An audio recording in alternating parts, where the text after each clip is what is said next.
Selamat datang ke channel Seram Legenda. Sebelum saya mulakan cerita, jangan lupa subscribe dan onkan notification supaya korang tak terlepas video yang seterusnya. Kisah seram rumah 99 pintu di Nibong Tebal. Di tengah kawasan ladang kelapa sawit di Biram, Nibong Tebal, pernah berdiri sebuah rumah agam besar yang digelar Rumah 99 Pintu. Rumah kolonial lama ini dibina sekitar abad ke-19 oleh keluarga Ramsden, warga British yang memiliki ladang luas di kawasan tersebut. Dari jauh bangunan itu sudah memberi aura ganjil, besar, sunyi, dan dipenuhi dengan lorong serta pintu yang seolah-olah tiada penghujungnya. Kisah seram yang paling terkenal tentang rumah ini bermula dengan satu tragedi berdarah. Menurut catatan seorang ahli keluarga Ramsden bernama John St. Maur, Ramsden ditemui mati ditembak 2 kali di kepala ketika menuruni tangga rumah agam itu.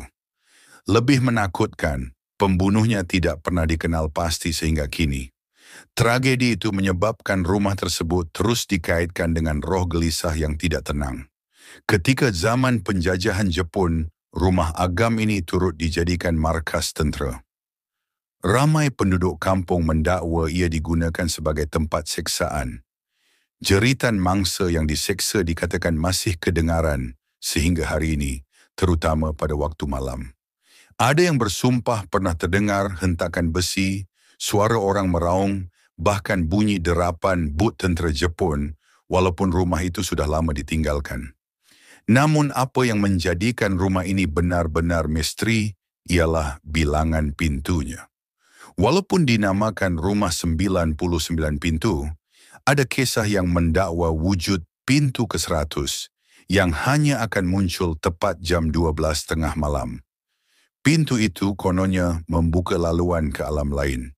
Beberapa penduduk tempatan dan pengunjung berani mati yang cuba menguji dakwaan ini menceritakan pengalaman menakutkan.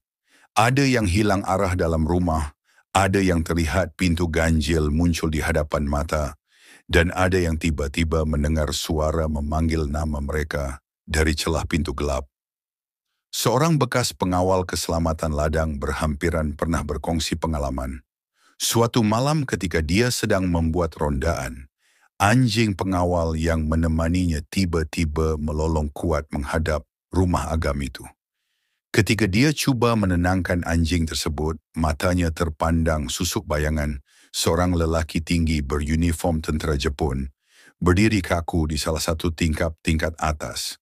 Bayangan itu tidak bergerak langsung, tetapi mata pengawal itu terasa seolah-olah diperhatikan. Ketika dia berpaling semula beberapa saat kemudian, tingkap itu sudah gelap. Bayangan tersebut hilang tanpa jejak. Selain itu, ada juga kisah orang kampung yang pernah masuk secara curi-curi ke dalam rumah. Mereka mendakwa setiap kali melalui satu pintu, suasana dalam rumah seakan berubah. Ada bilik yang suhunya jauh lebih sejuk, ada bilik yang berbau hanyir seperti darah, dan ada lorong yang seolah-olah tidak berkesudahan, walaupun secara logiknya tidak mungkin rumah itu sepanjang itu. Pada tahun 2020, rumah 99 pintu ini terbakar hampir 70%. Ramai yang percaya ia sekadar kebakaran biasa akibat usia bangunan kayu yang rapuh. Namun ada juga yang berpendapat api itu berpunca daripada sesuatu yang tidak dapat dijelaskan, seolah-olah banglo itu sendiri mahu menghilang bersama rahsianya.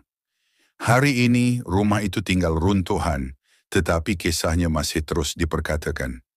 Bagi penduduk tempatan, Rumah 99 Pintu bukan sekadar tinggalan sejarah kolonial, tetapi lambang misteri yang tidak pernah selesai. Setiap kali kisah seram Malaysia disebut, nama Rumah 99 Pintu pasti muncul sebagai antara yang paling terkenal. Rumah agam yang bukan sahaja menyimpan 99 pintu, tetapi juga 99 rahsia yang mungkin tidak akan pernah terungkai. Kalau korang suka dengan kisah seram seperti ini, jangan lupa tekan like, share dan komen untuk idea kisah seram seterusnya.